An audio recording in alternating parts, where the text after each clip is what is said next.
আল্লাহর নবী বলেন প্রতিদিন দুইবার, সকালে একবার, সন্ধ্যায় একবার আমার উম্মতের আমল আমি রাসূলের সামনে ফেরেশতারা পেশ করে। হায় হায়, নবীর সামনে তোমার নাম উচ্চারণ হয়, ফেরেশতা বলে ইয়া রাসূলুল্লাহ একটা সিজদা দেয় নাই, একটা সিজদা দেয় নাই। আল্লাহর নবী তখন বলে হায় আমার উম্মত, আমার 23টা বছরের দিবানিশির এই মেহনতের কোন কদর করলি না? 23 বছরের আমার এত কষ্টের কোন কদর হলো না?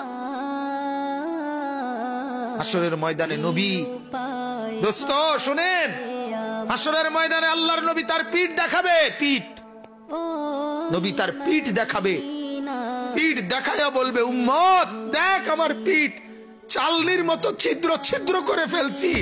তায়েফের বাচ্চারা যখন আমার পাথর মারছে, ওই পাথরের আঘাত সইতে গিয়ে সেদিন দেখবেন,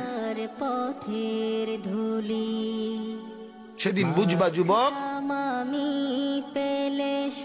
নওজোয়ান, তোমার জন্য কাঁদার কেউ নাই, তোমাদের জন্য ভাবার কেউ নাই। মা বাপ ছেড়ে দিছে তোমারে, যা বাবা নষ্ট হয়ে যা।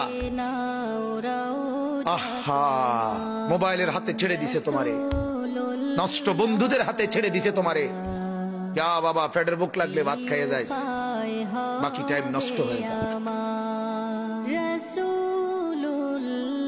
অভিভাবক ছেড়ে দিছে সন্তান, দুপুর বেলা বের হইছে রাত 10টা পর্যন্ত, কারো কোনো পেরেশানি নাই। মা বাবার ছেলেটা কি হচ্ছে, তার সাথে উঠতেছে, বসতেছে, খাইতেছে, চলতেছে, কারো কোনো পেরেশানি। এভাবে জিন্দেগি চলে না বাজার, এভাবে জিন্দেগি চলে না। এজন্য আল্লাহ তাআলা প্রতিদিন ডাকে আমার বান্দা আমি কি অপরাধ করেছি। রাসূল প্রতিদিন বলে আমার উম্মত আমি কি অন্যায় করছি। আমার তায়েফের রক্তের কোনো দাম নাই, আমার উহুদের দান দান শহীদ করার কোনো মূল্য নাই। 14 দিন আমি পেটে পাথর বেঁধেছি, আমার সেই পাথরের বাধা পেটের কোনো মূল্য নাই। আমি 3 মাস ঘরে চুলায় আগুন জ্বলে নাই, আমার সেই জীবনের কোনো মূল্য নাই। মুসলমানের ছেলেরা, মুসলমানের বাবারা, তোমরা তোমাদের আল্লাহকে চেনো, তোমরা তোমাদের রাসূলকে চেনো। মোবাইল দিয়ে হইলেও রবিকে চেনো, রাসূলের জীবনী শোনো।